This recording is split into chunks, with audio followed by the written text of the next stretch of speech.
पवित्र श्रीमद् भागवत गीता, पवित्र चारों वेद, पवित्र कुरान शरीफ, पवित्र बाइबल, पवित्र गुरु ग्रंथ साहिब, पवित्र कबीर साहिब की वाणी में छुपे हुए गूढ़ रहस्य अर्थात तत्व को जानने के लिए कृपया अवश्य सुनिए जगत गुरु तत्वदर्शी संत रामपाल जी महाराज के मंगल प्रवचन। ब्रह्मा जी ने पूछा, प्रभु आप देवताओं के अध्यक्ष, जगत के स्वामी और भूत भविष्य एवं वर्तमान सभी जीवों के एकमात्र शासक हैं। भगवान फिर आप क्यों तपस्या कर रहे हैं और किस देवता यानी किस भगवान की आराधना में ध्यान मग्न हैं? मुझे असीम आश्चर्य तो ये हो रहा है कि आप देवेश्वर यानी सब देवों के मालिक एवं सारे संसार के शासक यानी कुल मालिक होते हुए भी समाधि लगाए बैठे हैं। अब ब्रह्मा जी के विनीत वचन सुनकर भगवान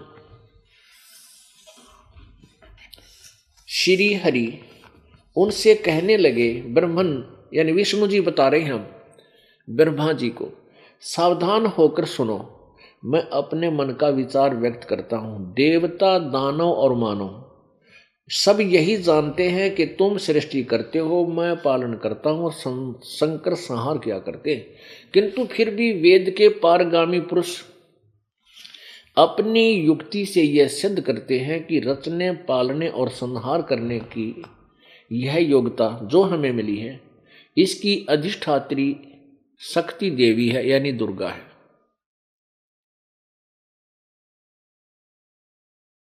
ब्रह्मा जी, हम सभी शक्ति के सहारे ही अपने कार्य में सदा सफल होते आए हैं। सुवर्त प्रत्यक्ष और परोक्ष दोनों ही उदाहरण मैं तुम्हारे सामने पेश करता हूं, सुनो। यह निश्चित है कि उस शक्ति के अधीन होकर ही मैं इस शेष नाग की सैया पर सोता और सृष्टि करने का अवसर आते ही जाग जाता हूं। मैं सदा तप करने में लगा रहता हूं। उस शक्ति के शासन से कभी मुक्त नहीं रह सकता। कभी अवसर मिला तो लक्ष्मी के साथ सुखपूर्वक समय बिताने का सौभाग्य प्राप्त होता है। मैं कभी तो दानों के साथ युद्ध करता रहता हूं। अखिल जगत को भय पहुंचाने वाले दैत्यों के विकराल शरीरों को शांत करना मेरा परम कर्तव्य है। ये 29 पृष्ठ पर बता रहे हैं। और प्रथम सकंद, पहला सकंद 28-29 पृष्ठ आपको पढ़कर सुना रहा दास। अब क्या कह रहे हैं? विष्णु जी बोल रहे हैं कि मुझे सब प्रकार से शक्ति यानी दुर्गा के अधीन होकर रहना पड़ता है। उन्हीं भगवती शक्ति का, उस दुर्गा का मैं निरंतर ध्यान किया करता हूं, यानी मैं उसी की पूजा कर रहा हूं। ब्रह्मा जी, मेरी जानकारी में इन भगवती शक्ति से बढ़कर दूसरे कोई देवता नहीं, यानी इससे बड़ा कोई भगवान नहीं है दुर्गा तो ऊपर, और इसी की पूजा मैं करता हूं और इसी की पूजा करनी चाहिए। ये भाव है श्री विष्णु जी का। अब पुण्यात्माओं, अब दुर्गा के वचन और सुनाते हैं। दुर्गा क्या बोलती है? दुर्गा कहती है कि तुम राजा हिमालय को उपदेश सुना हुआ है, ज्ञान बता रही है, और वो कह रही है कि एक ब्रह्म की पूजा करो और सब पूजाएं छोड़ दो, वही पूजा की योग्य है, वो ब्रह्मलोक में रहता है। ये प्रश्न नंबर 562 और 563 पर आपको सुनने को मिलेगा। यह है 7वां सकंद, ये 7वां सकंद और प्रश्न नंबर 562 संक्षिप्त देवी भागवत। देवी के द्वारा हिमालय को ज्ञानोपदेश, ब्रह्म स्वरूप का वर्णन। श्री देवी जी कहने लगी, पर्वतराज, इस प्रकार योग युक्त होकर मुझ ब्रह्म स्वरूपा देवी का ध्यान करें। कहती ऐसे तो मेरा ध्यान करें। अब उस ब्रह्म का क्या स्वरूप है यह बतलाया जाता है। अब यहां तो अटकल लगा रही है कि मेरा ध्यान करे तो ऐसे कर, लेकिन यदि तुझे पूर्ण कल्याण चाहिए मेरे हिसाब से तो उस ब्रह्म का जाप कर, उस ब्रह्म की पूजा कर। उस ब्रह्म का क्या स्वरूप है यह बतलाया जाता है। जो प्रकाश रूप सबके अत्यंत समीप में सचित हृदय रूप गुहा में सचित होने के कारण गुहाचर नाम से प्रसिद्ध और महान पद अर्थात परम प्राप्य है। वह समस्त प्रजा के ज्ञान से परे है, अर्थात किसी की बुद्धि में आने वाला नहीं है, यह तुम जानो। जो परम प्रकाश रूप है, जो सूक्ष्म से भी अत्यंत सूक्ष्म है, जिसमें संपूर्ण लोक और उन लोकों में निवास करने वाले प्राणी सचित थे, वह ये अक्षर ब्रह्म है। वही सबके प्राण है, वही सबकी वाणी है और वही सबके मन है। यह परम सत्य और अमृत अविनाशी तत्व है। सौम्य उस वेदने योग्य लक्ष्य का तुम वेदन करो। वेदन माने उसको टारगेट बनाओ, उसी की पूजा करो, मन लगाकर उसमें तन्मय हो जाओ। सौम्य उपनिषद में कथित महान अस्त्र रूप धनुष लेकर उस पर उपासना द्वारा तीक्ष्ण किया हुआ बाण संधान करो और फिर भावनागुप्त चित्त के द्वारा उस बाण को खींचकर उस अक्षर रूप ब्रह्म को ही लक्ष्य बनाकर वेधन करो। परवण ओम धनुष है, ओम मंत्र है, ये तो समझो धनुष, और जीवात्मा बाण है और ब्रह्म को उसका लक्ष्य कहा जाता है। आहा, उस एकमात्र परमात्मा को ही जानो, दूसरी सब बातों को छोड़ दे। यही अमृत रूप परमात्मा के पास पहुंचाने वाला पुल है। उस एकमात्र यानी एक ओम नाम का जाप कर और ब्रह्म को लक्ष्य बना ले, उसकी पूजा कर, और कहते हैं उस एकमात्र परमात्मा यानी ब्रह्म को ही जाने, दूसरी सब बातों को छोड़ दे, यानी कोई पूजा मत कर। यही अमृत रूप परमात्मा के पास पहुंचाने वाला पुल है। संसार समुद्र से पार होकर अमृत स्वरूप परमात्मा को प्राप्त कराने का यही सुलभ साधन है। जिस प्रकार रथ के चक्के में आरे लगे होते, उसी प्रकार शरीर की संपूर्ण नाड़ियां हृदय में एक तरह सचित हैं। उस हृदय में ही विविध रूपों में प्रकट होने वाला ब्रह्म पर ब्रह्म संचरण करता है, अंतर्यामी रूप से वर्तमान रहता है। वह आत्मा, इस आत्मा का ओम के जाप से के साथ ध्यान करो, यानी उस मालिक का जो अंतर्यामी रूप में आत्मा के साथ है, उस परमात्मा का ओम के जाप के साथ ध्यान करो। इससे अज्ञान में अंधकार से सर्वथा परे और संसार समुद्र से उस पार जो ब्रह्म है, जो उसको पा जाओगे, तुम्हारा कल्याण हो। और वो कहाँ रहता है? 563 पर। वह सबका आत्मा ब्रह्मलोक रूप दिव्य आकाश में स्थित है, वहां रहता है, ब्रह्मलोक में रहता है। अब पुण्य आत्माओं, आपको पता लग गया अब विष्णु जी को कितना ज्ञान था। वो तो कह रहे हैं कि मैं तो दुर्गा से ऊपर कोई देवता भगवान नहीं मानता और उसी की पूजा करता रहता हूं। और दुर्गा कहती है ब्रह्म की पूजा करो, और दुर्गा का ज्ञान फाइनल है। वो ब्रह्म से ऊपर कोई नहीं जानता, ना इसे अभी तक कोई नहीं जानता ब्रह्म से ऊपर। और उसके बारे में बता रही है ब्रह्म का ओम नाम जाप करो, और वो ब्रह्म लोक में रहता है वो ब्रह्म। और गीता जी अध्याय नंबर 8 के श्लोक नंबर 16 में लिखा है कि ब्रह्म लोक पर्यंत ये सभी प्राणी वहां तक, ये सभी लोक पुनर्वर्ती में है, अर्थात ब्रह्मलोक में गए हुए प्राणियों की भी जन्म मृत्यु होती है, पूर्ण मोक्ष नहीं। इसलिए गीता जी अध्याय नंबर 15 के श्लोक नंबर 1 से 4 में स्पष्ट किया है, ऊपर को जड़ रूपी तो पूर्ण परमात्मा है, परम अक्षर ब्रह्म, और तीनों गुण रूपी शाखा हैं। जो संत इस संसार रूपी वृक्ष के सभी विभाग बताओगा, भिन्न भिन्न तना क्या है, जड़ क्या है, और मोटी डार क्या है, उसकी शाखा कौन है, पत्ते क्या है, वो सवेदवित, वो वेद के तात्पर्य को जानने वाला अर्थात तत्वदर्शी संत है। फिर उस तत्वदर्शी संत की प्राप्ति के बाद उसके द्वारा बताए गए साधन से गीता जी अध्याय नंबर 15 के श्लोक 4 में कहा कि उसके पश्चात उस परमेश्वर के परम पद की खोज करनी चाहिए, जहां जाने के बाद साधक फिर कभी लौटकर संसार में नहीं आता, अर्थात उसका कभी जन्म मृत्यु नहीं होती। और जिस परमेश्वर ने सर्व ब्रह्मांडों की रचना की है, इसलिए गीता ज्ञान दाता कह रहा है कि अर्जुन तू सर्वभाव से 18वें अध्याय के 62वें श्लोक में गीता जी में सर्वभाव से उस परमेश्वर की शरण में जा जिसकी कृपा से तू परम शांति और शाश्वतम स्थानम यानी सनातन परम धाम सदा रहने वाले यानी सच्चे अविनाशी सतलोक को प्राप्त हो जाएगा। तो अपना मंत्र बताता है, मेरा मुझ ब्रह्म का मंत्र है ओम। 8वें अध्याय गीता जी के 8वें अध्याय के 13वें श्लोक में ओम इति एक अक्षरम ब्रह्म व्यवहारन माम अनुसमरण ये प्रियाति तजन देहम सयाति परमाम गति। मेरे ओम, मेरा एक ओम, मुझ ब्रह्म का केवल एक ओम मंत्र है। क्योंकि गीता श्री कृष्ण जी में प्रवेश करके ये काल बोल रहा था गीता जी को, ये ब्रह्म बोल रहा था और यूं कहता मेरा तो एक ओम मंत्र है। इसको अंतिम श्वास तक जो श्रवण करता रहेगा और मेरे वाली परम गति प्राप्त करेगा, जो मुझसे राहत मिल सकती है, वो ब्रह्म लोक में चला जाएगा। गीता जी अध्याय नंबर 8 के श्लोक नंबर 16 में कहा कि ब्रह्म लोक पर्यंत ये सभी गए हुए वहां प्राणी फिर भी जन्म मृत्यु में आते हैं, पुनर्वर्ती में है, उनका जन्म मृत्यु होता है। यानी पूर्ण मोक्ष नहीं, ब्रह्म साधक भी पूर्ण मोक्ष प्राप्त नहीं कर सकते, जन्म मृत्यु सदा के लिए समाप्त नहीं हो सकती। इसलिए गीता ज्ञानदाता कहता है कि तुम अगर पूर्ण परमात्मा पूर्ण मोक्ष चाहिए तो तत्वदर्शी संतों की खोज कर, चौथे अध्याय के 34वें श्लोक में। और उसके पश्चात उस परम पद परमेश्वर की खोज करनी चाहिए 15वें अध्याय के 4थे श्लोक में, जहां जाने के बाद कभी लौटकर संसार में नहीं आते।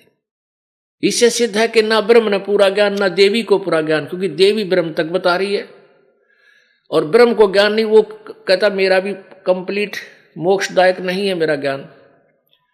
तत्वदर्शी संतों के पास जाओ और फिर उनको प्रार्थना करो, फिर वो बताएंगे ज्ञान। उस साधना के आधार से तू सदा के लिए जन्म मृत्यु के रोग से छूट जाएगा। अपनात्मा उस परमात्मा के पाने का कौन सा मंत्र है? गीता जी अध्याय नंबर 17 के श्लोक 23 में ओम तत्सत इति निर्देश ब्रह्मण त्रिविध समर्थ है। उस सच्चिदानंद घन ब्रह्म का यानी पूर्ण परमात्मा की साधना का ओम तत्सत ये इकट्ठा 3 प्रकार से सिमरण करने का ये मंत्र है। 3 नाम है और 3 प्रकार से इसकी 3 विधि से सिमरण है इसका। ओम ये ब्रह्म का है और तत् सांकेतिक है, वो मंत्र और है, ये दास बताएगा। ये ब्रह्म परब्रह्म का मंत्र है और सत ये पूर्ण ब्रह्म का मंत्र है। इन तीनों मंत्रों का जिस प्राणी को जाप मिल गया और आजीवन गुरु मर्यादा में रहेगा, तीनों नाम मिलने के बाद भी अगर वो गड़बड़ कर जाता है, गुरुद्रोही हो जाता है, गुरु जी से दूर हो जाता है, मर्यादा भंग कर देता है, तो भी वो पार नहीं हो सकता, चाहे कुछ भी मिला रहो उसके। तो वो प्राणी पार होगा जो मर्यादा में रहता, आजीवन जाप करेगा। तो वो ज्ञान ना ब्रह्मा जी को, ना विष्णु जी को, ना शिव जी को और ना इन ऋषि महर्षियों को और ना ब्रह्म को, ना दुर्गा को, इनके ज्ञान का सत्र इस एक एग्जाम्पल से आप पुण्यात्मा समझ लेना। अब इन ऋषि महर्षियों को किसा ज्ञान था ये और देख लो एक बार। इसी दुर्गा पुराण में, देवी पुराण में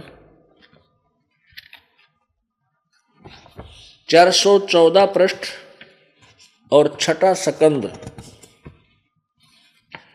414 पृष्ठ और 6ठा स्कंद ये क्लियर करेगा इन ऋषि सतयुग के ऋषि महर्षि और ब्राह्मणों को क्या ज्ञान था।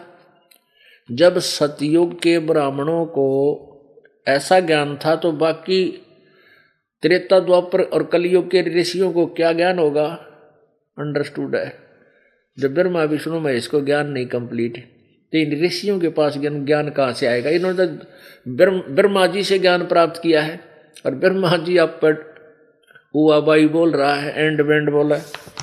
ये देखो, ये है संक्षिप्त देवी भागवत और 6ठा स्कंद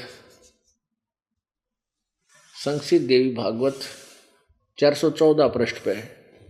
जन्मे जय ने पूछा, महाभाग किस युग में कैसा धर्म का स्वरूप है, इस संपूर्ण विषय को विशेष रूप से बताने की कृपा कीजिए। व्यास जी बता रहे हैं जन्मेजय को। अब देखना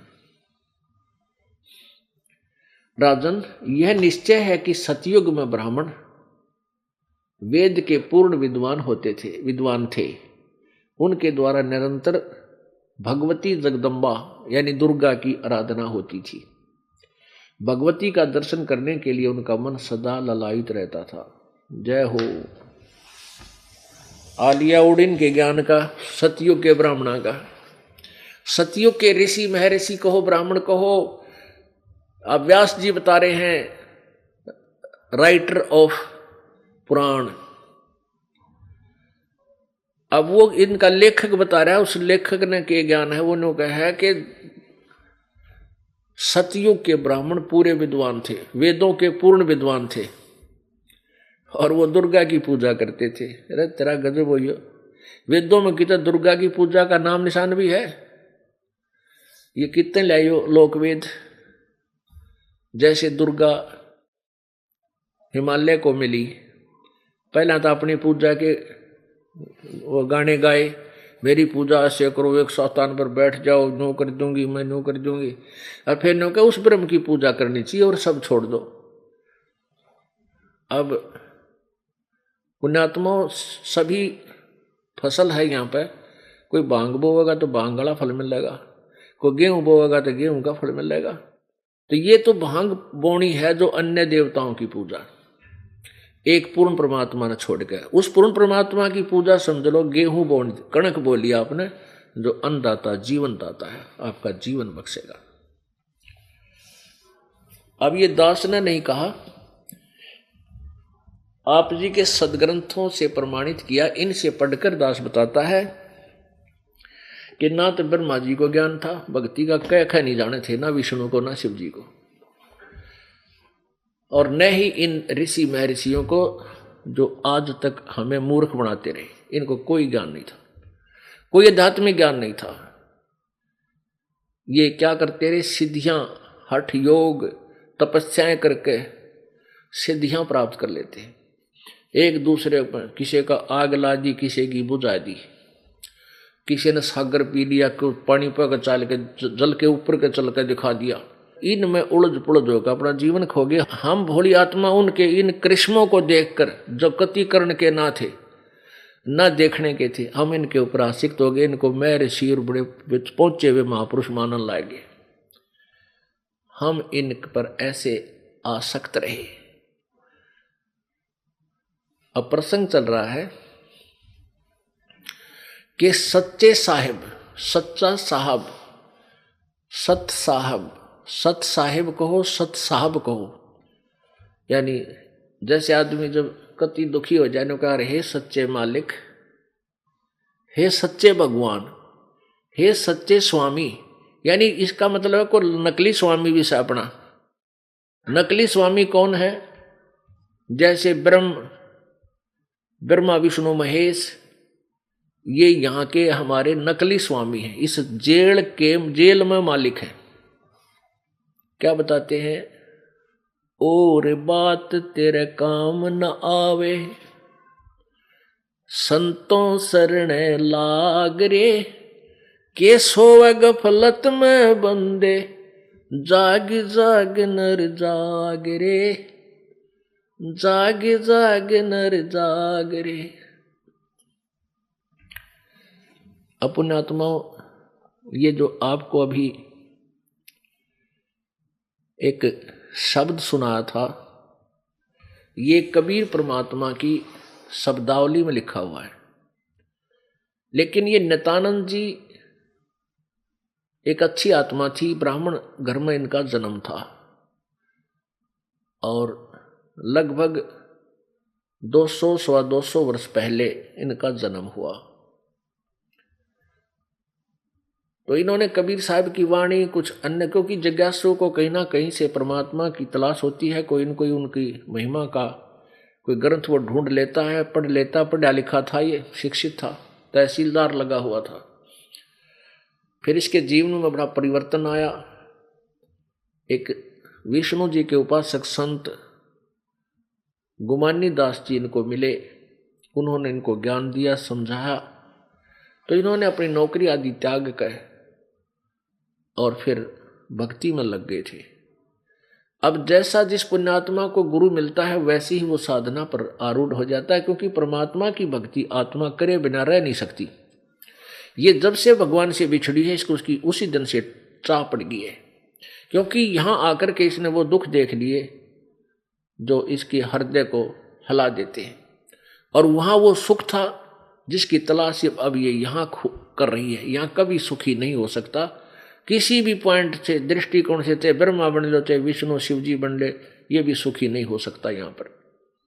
क्योंकि अभी आपने देखा देवी पुराण में विष्णु जी कहते हैं मैं अधिकतर तप करता हूँ, सिद्धि प्राप्त करता है, और फिर राक्षसों के साथ लड़ता हूँ। थोड़ा बहुत कोई समय मिला है तो अपनी पत्नी यानी लक्ष्मी के पास थोड़ी बहुत देर बैठ सकता हूँ, फिर बाकी तो मैं ऐसे ही धक्कम धक्का रहता हूँ। तो ये कहाँ सुखी, विष्णु कहाँ सुखी, ब्रह्मा कहाँ सुखी, इनके जीवन देखो सारे, और शिव जी कहाँ सुखी। तो वो सुख हमें सतलोक में मिलेगा। जब तक वहां नहीं जालेंगे इतना हम सुखी नहीं हो सकते। चाहे यहाँ पर राष्ट्रपति बन जा, चाहे पूरी पृथ्वी के पति बन जावा, और चाहे कितना धन और कितनी संतान हो ले, जीव सुखी नहीं हो सकता। तो सतलोक जाने के लिए सब प्रयत्न हमने करना है, और यहाँ ये वही टीचिंग है, ये वही ट्रेनिंग है वहाँ सतलोक जाने की। इस सतलोक आश्रम करौथा और बरवाला में, और इस पृथ्वी पर कहीं नहीं है। तो कहने का भाव ये है कि उस नित्यानंद जी ने परमात्मा की इस वाणी को ले लिया और लास्ट में छाप अपनी ला दी। हमने इस चीज से कोई लेना देना नहीं, हमने तो इसके अंदर क्या निष्कर्ष है, हमें क्या संकेत है, हमने तो उस संकेत को पकड़ना है। क्या बता रहे हैं, और बात तेरे काम न आवे, संतों शरण लाग रे, के सोवे गफलत में बंदे, जाग जाग नर जाग रे, जाग जाग नर जाग रे। अब जागना क्या है और सोना क्या है। हम सो रहे थे अज्ञान अंधेरे में, और मोह ममता की निंद्रा में हम गहरे सोए पड़े थे। अब परमात्मा हमें जगा रहे हैं अपनी वाणी के द्वारा, आवाज लगा लगा के। क्या बताते हैं, उठ सवेरे उक्का भर लिया, के जाग्या नर भाग रे। अब मान लिए जैसे एक जीवन को और आध्यात्मिक उसके ऊपर आध्यात्मिक क्रिया के ऊपर एक तुलनात्मक तरीके से समझाया गया है। जैसे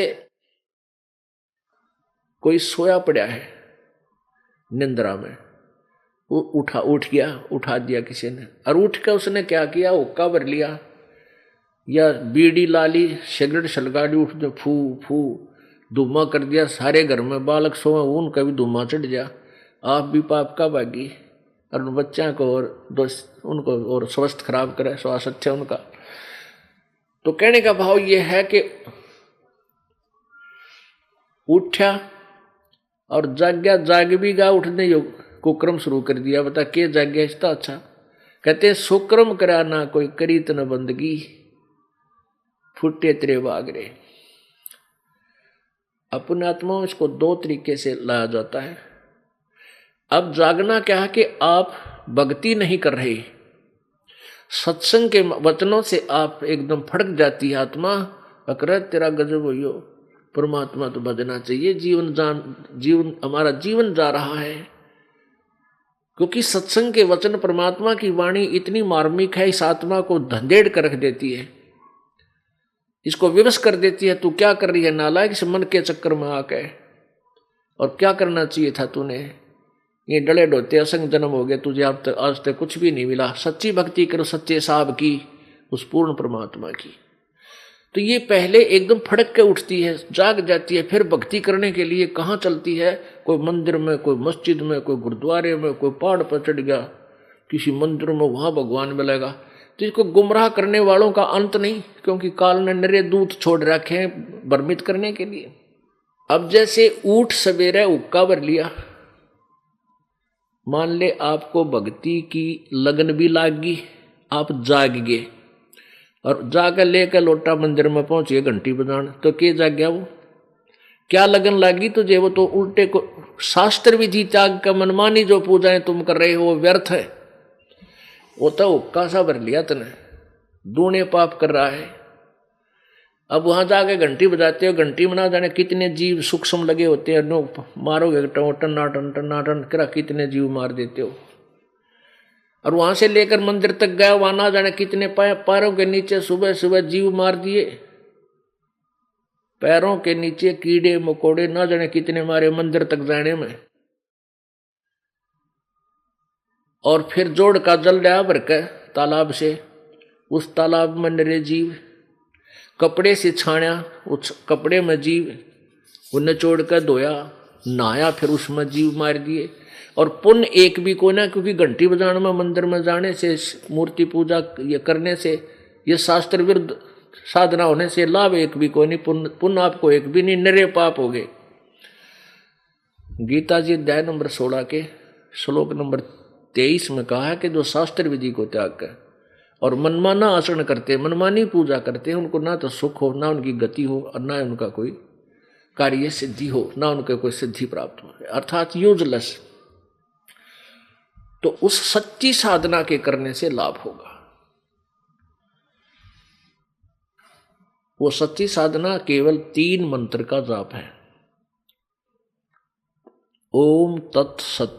इसके साथ हरिओम भी नहीं लगता है, नहीं। और ओम तत्सत ये जाप नहीं है। ओम ब्रह्म का और तत् ये एक और मंत्र है। ओम और तत् दोनों मंत्र मिलकर सतनाम बनता है। और फिर तीसरा नाम एक सत जो मंत्र है, ये और गुप्त मंत्र है। ये तीनों मिलकर के फिर ये पूर्ण कंप्लीट मंत्र बन जाता है, वो तीसरा सार नाम है। ये है परमात्मा पाने की ये शास्त्र अनुकूल साधना है। इससे पाप नहीं, इससे पुण्य ही पुण्य होते हैं और पाप नाश होते हैं।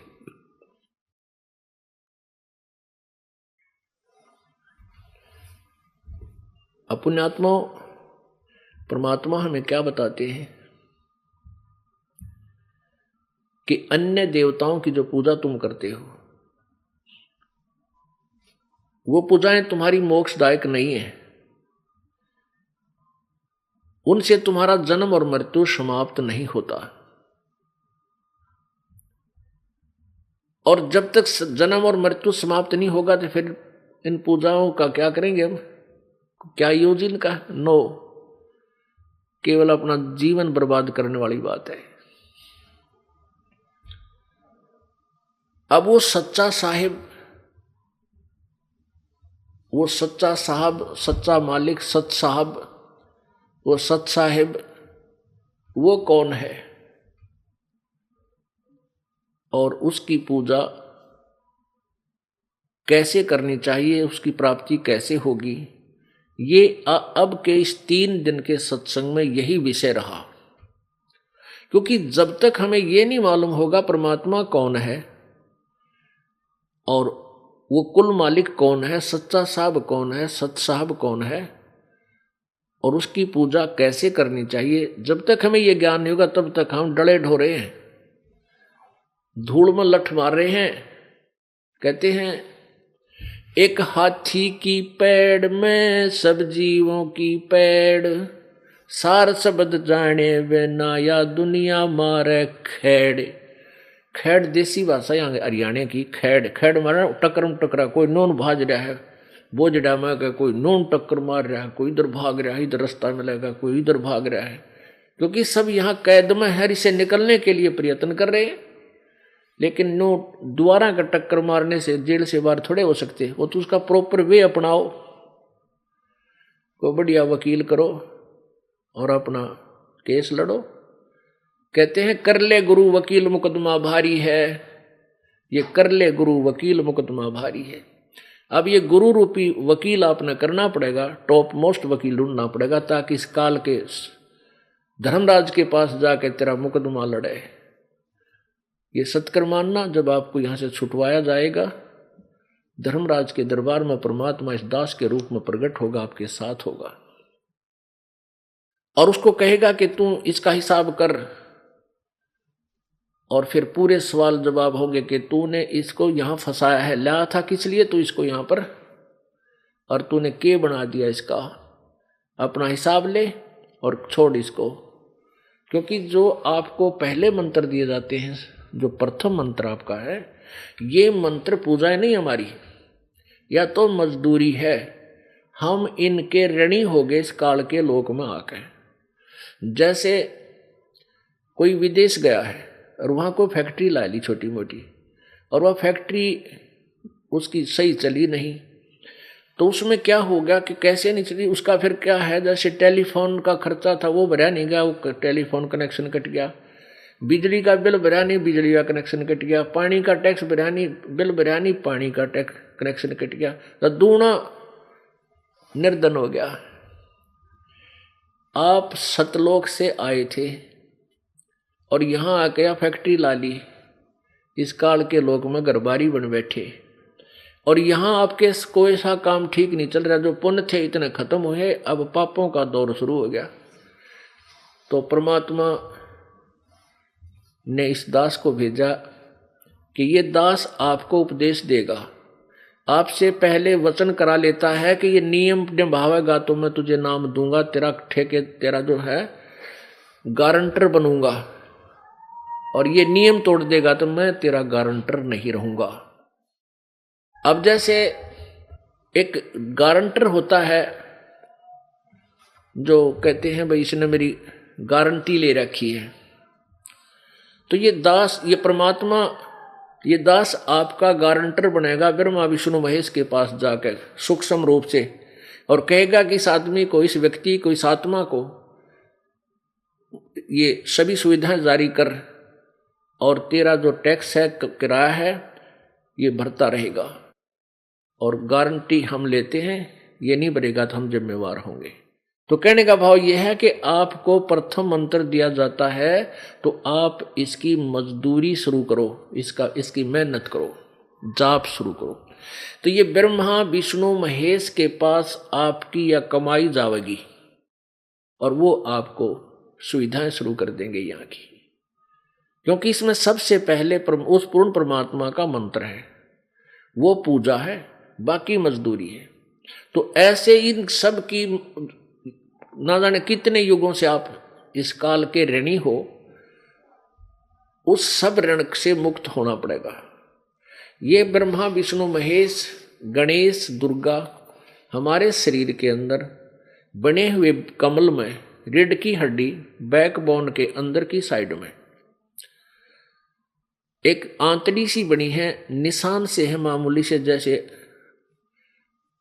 कमल के पत्ते हों, ऐसे जैसे पिक्चर सी बन जाती है, तस्वीर बना देते हैं कमल के पत्ते की, फूल की, छोटी सी, बहुत छोटे पत्तों की, ऐसे आंतड़ी सी बनी हो, चिपकी पड़ी है ऐसे। और इस भक्ति करने से, ये मंत्र के जाप करने से वो क्या होगा, धीरे धीरे वो फूलनी शुरू हो जाएंगे अंदर से। वो जैसे ब्लेडर देखा होगा आपने, ये बच्चे गेंद खेला करें, ऐसे होया करे वह पतली सी चप्पल सी, और उसमें हवा भरने लगे तो फूल का नो इतना मोटी गेंद बन जाती है।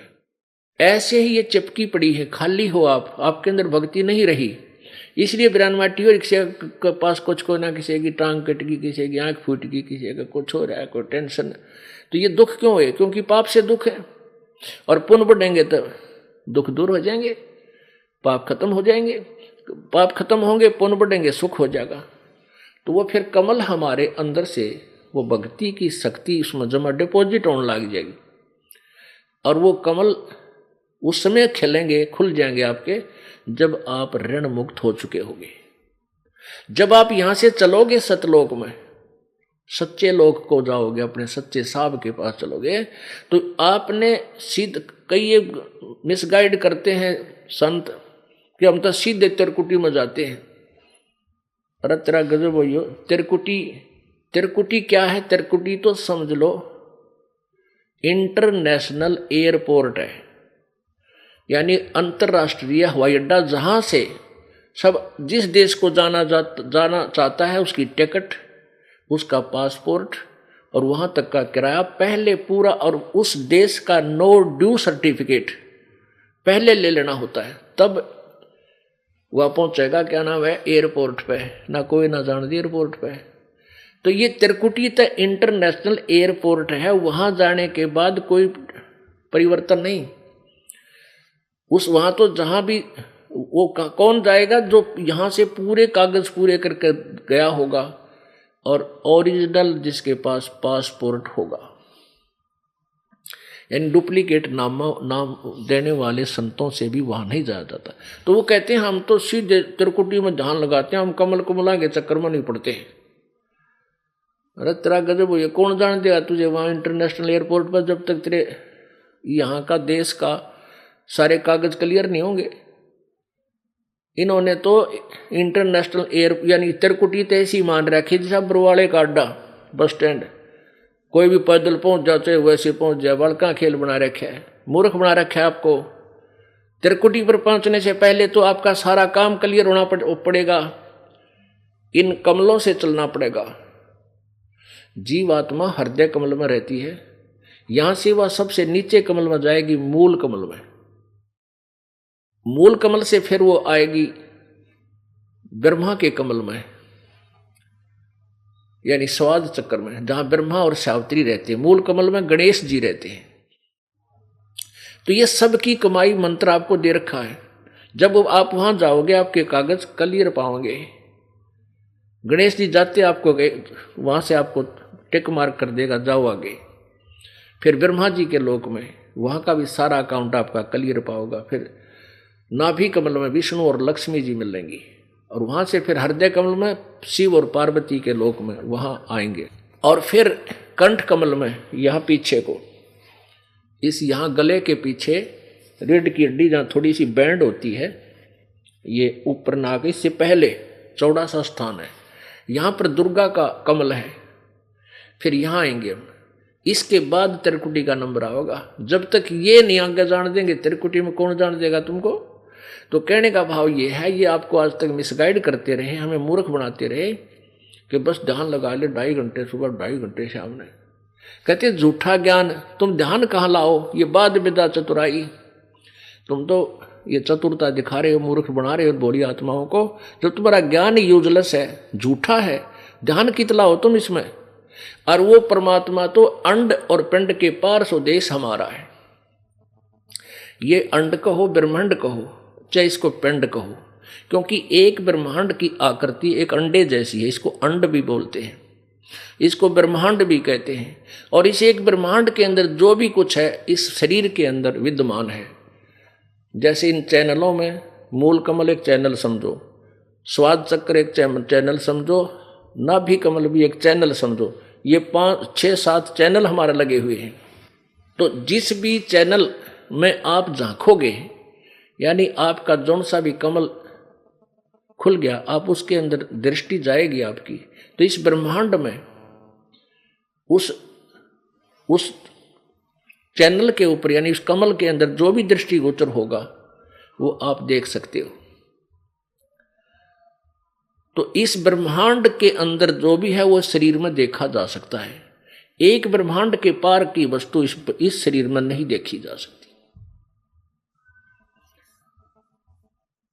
जैसे इसमें धुन सुनते हैं, कान बंद करके आंख बंद करके ऐसे बज रही है, बंसुरी बज रही है, बाजे बज रही, ये तो इस पिंड के अंदर इस उर्ले साजबाज में काल के लोक में झूठे बाजे बज रहे हैं।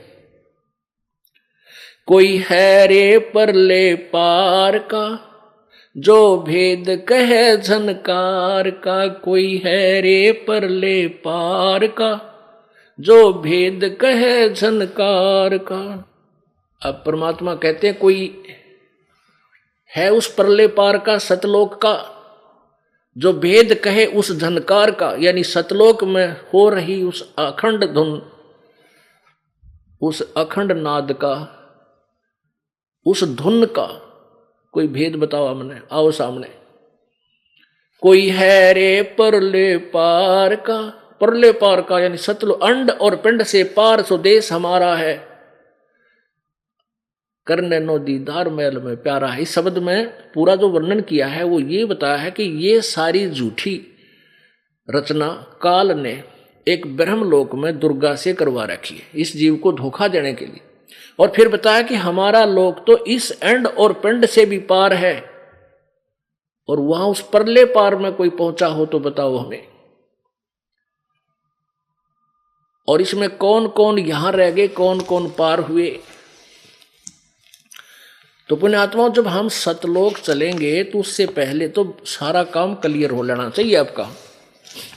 जैसे इस ब्रह्मा विष्णु महेश, देखो ब्रह्मा विष्णु महेश जी हमारे लिए, ये हमारे प्रबंधक हैं, आपका वर्क डन देते हैं, जो किया वैसा फल आपको मिलेगा और देंगे यही जब तक आप यहां हो, क्योंकि इनके ये इंचार्ज है। इनको हम बुरा नहीं कह सकते, हम अपनी बकवादों से इनके जाल में फंसे रहे। अब जब तक हम जेल में हैं तो जेल वालों की मर्यादा को भी तोड़ेंगे तो दूने पटेंगे। हमने यहाँ जेल की भी मर्यादा तोड़ रखी है, तो ये नियम आपको बताए जाते हैं, ये जेल की मर्यादा है, इसको भंग करोगे तो आप यहीं रह जाओगे और दूना और मुकदमे बनते रहेंगे आप पर। ये नियम आपने निभाने पड़ेंगे, फिर ये सब क्लियर हो जाएंगे। फिर ये सतनाम का जो ओम और दूसरा उसमें तत् मंत्र है, ये दो मंत्र का, दो अक्षर का जो नाम है ये सतनाम है। ओम नाम की कमाई हम त्रिकुटी पर जाके इस धर्मराज के पास मुकदमा होगा आपका, ये न्यायाधीश बुलाया जाएगा, परमात्मा इस दास के रूप में होगा और कहेगा भी कर हिसाब इस आत्मा का और ले इसकी कमाई रखी सारी सतनाम की। ओम नाम की जो कमाई आप करोगे, जैसे सांस उश्वास से इस मंत्र का जाप होता है, तो ओम नाम की कमाई इस ब्रह्म को दे देंगे। गीता जी अध्याय नंबर 18 के श्लोक नंबर 66 में गीता ज्ञानदाता कहता है, सर्वधर्मान परित्यज्य माम एकम शरणम व्रज अहम तवा सर्व पापे भय मोक्षामि मा शुच। गीता ज्ञानदाता कहता है कि अर्जुन, मेरे सतर की जो भी इतने सभी धार्मिक पूजाएं धर्मान, उनको सभी मेरे सतर की जो शास्त्र अनुकूल साधना, ओम नाम का जाप और ये यज्ञ जो आपसे करवाई जाती हैं, हवन जो चढ़वाई जाती है या भंडारे दान कराए जाते हैं, ज्ञान सुनाया जाता है, ये 5 यज्ञ आपकी करवाई जाती हैं। इन 5 यज्ञों का पुण्य और ओम के नाम की कमाई जो श्वास से आप करते हो, ये सारी कमाई है ब्रह्म सतर की। तो ये कहता है सर्व धर्मान, गीता जी अध्याय नंबर 18 के श्लोक नंबर 66 में। अनुवादकर्ताओं ने इसका अनुवाद गलत किया है, व्रज का अर्थ जाना होता है, इन अनुवादकर्ताओं ने आना करता किया है क्योंकि इनको पता नहीं था इस ज्ञान का। सर्व धर्मान परित्यज माम, गीता ज्ञानदाता कहता है माम माने मेरे सतर की, जितनी भी मेरी धार्मिक पूजा है उनको मुझ में छोड़, एकम शरणम व्रज, ओए होए, एकम यानी जिसके बराबर कोई दूसरा ना हो, उस सर्वशक्तिमान गीता जी अध्याय नंबर 18 के श्लोक नंबर 62 में जिसके बारे में कहा है कि अर्जुन तू सर्वभाव से उस परमेश्वर की शरण में जा, उसकी कृपा से तू परम शांति और शाश्वत स्थान को प्राप्त होगा। अब उस सनातन परम धाम यानी सतलोक को प्राप्त होगा, तो उसको प्राप्त करने के लिए क्या बताया है कि सर्वधर्मान परित्यज माम, 18वें अध्याय के 66वें श्लोक में, मेरे सतर की सब मेरी पूजाएं, ओम नाम का जाप की कमाई और बाकी जो यज्ञ वो मुझे छोड़ दे, मुझ में छोड़, और एकम शरणम व्रज, उस परमात्मा की शरण में जाओ, एकम जिसके बराबर दूसरा ना हो, अद्वितीय, उसकी शरण में जा, तब मैं तुझे सब पापों से मुक्त कर दूंगा। यानी हम क्या करते थे, इस ओम नाम की कमाई ब्रह्म में चले जाते थे, ओम नाम की कमाई थे यज्ञों की कमाई से, भक्ति से, ब्रह्मलोक में अपने पुण्य खा के फिर जन्म मृत्यु में आ जाते। गीता जी अध्याय नंबर 8 के श्लोक नंबर 16 में कहा कि ब्रह्मलोक तक गए हुए भी पुनर्वर्ती में है, उनकी जन्म मृत्यु होती है, पूर्ण मोक्ष प्राप्त नहीं करते। तो ये क्या कहता है कि मेरे सतर की जो पूजा है वो मुझे दे दे। अब हम इस कमाई को बर्बाद नहीं करेंगे, यहाँ की कोई ना स्वर्ग चाहेंगे, ना माँ स्वर्ग चाहेंगे, ना ही हम देवता बनना चाहेंगे, हम तो केवल अपना पीछा छुड़वाएंगे।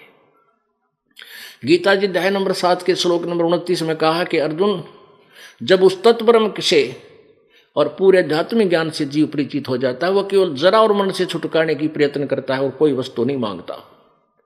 तो आपको पता लग जाएगा, आप केवल उस परमात्मा को यहां से जन्म मृत्यु का पीछा छुटवाने की चेष्टा करोगे। इसलिए कहता है कि सर्वधर्मान परित्यज्यमाम 18वें अध्याय के 66वें श्लोक में गीता जी में, सर्वधर्मान परित्यज्यमाम एकम शरणम व्रज, उस अद्वितीय परमात्मा की शरण में चला जा, मेरे सत्र की सब पूजा मुझ में छोड़ दे। अहम तवा सर्व पापेभ्यः मोक्षामि मा शुच, तू चिंता ना करे मेरे सत्र की, फिर मैं तुझे सब पापों से मुक्त कर दूंगा। अब हम क्या करते थे, पुण्य तो वहां खत्म कर देते स्वर्ग महास्वर्ग में ब्रह्म लोक में, और पाप के कारण गधे कुत्ते सूअर यहां धक्के खाते रहे। अब हम इसका कर्ज दे देंगे, अकले तेरा कर्ज पकड़ और हमने मुक्त कर, हमने नहीं चाहिए तेरी कुछ भी यहाँ की, ना बर्फी चाहिए ना लड्डू, कुछ नहीं खाना, आप पकड़ तेरे इस पैसे और हमारा अकाउंट क्लियर कर।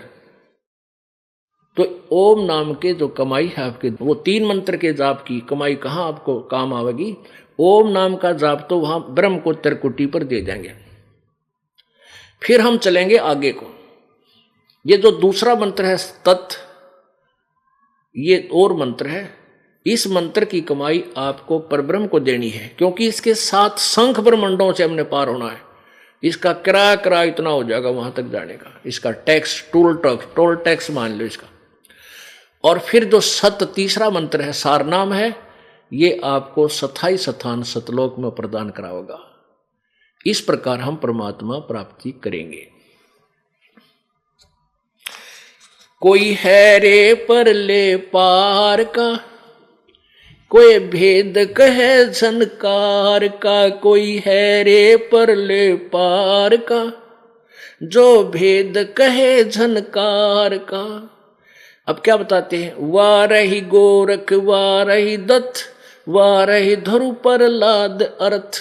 ओहो, अब कौन कौन वार रहे, वार माने उर्ली तरफ काल के जाल में, और कौन परले पार हुए। वारही गोरख वारही दत्त माने दत्तात्रेय जी, वारही धरु प्रहलाद अर्थ, वारही सुखदेव वारही व्यास, वारही पाराशर प्रकाश, वारही दुर्वासा दरवेश, वारही नारद शारद शेष, वारही भरतरी गोपी चंद, वारही सनक सनंदन बंद। वारही माने उर्ली ही ओर, वारही ब्रह्मा वारही इंद्र, वारही शेष कला गोविंद, वारही शिव शंकर जो संभ, वारही धर्म राय आरंभ, वारही धर्म राय धर धीर, परम धाम पहुंचे कबीर।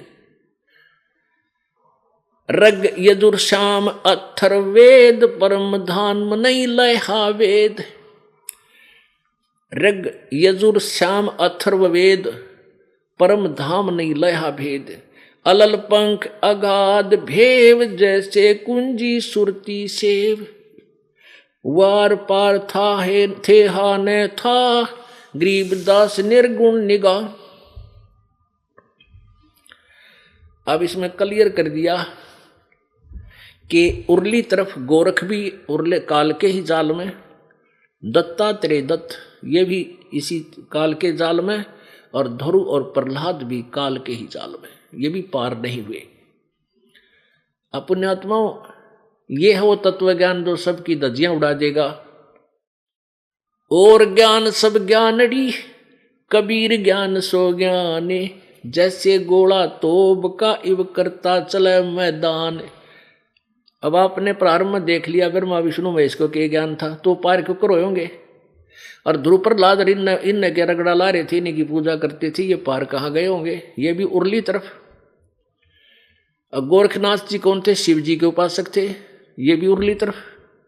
ये ब्रह्मा विष्णु महेश शिव जी ये सारे उर्ली तरफ रहे, काल के जाल में रहे। और वार ही धर्म राय धर धीर, और परम धाम पहुंचे कबीर। केवल परमात्मा स्वयं ही, क्योंकि वो स्वयं ही संत बनकर आए थे, स्वयं ही एक दास की भूमिका की, स्वयं ही एक सच्चे भगत की भूमिका की। और आपको बताया कि मगर से सह शरीर चले गए थे परमात्मा, और सतलोक में गए। इस प्रकार हम परमात्मा की प्राप्ति करेंगे और इस प्रकार हमें प्रभु प्राप्ति होगी। हमारा जन्म मृत्यु सदा के लिए छूटेगा। बोलो सतगुरुदेव।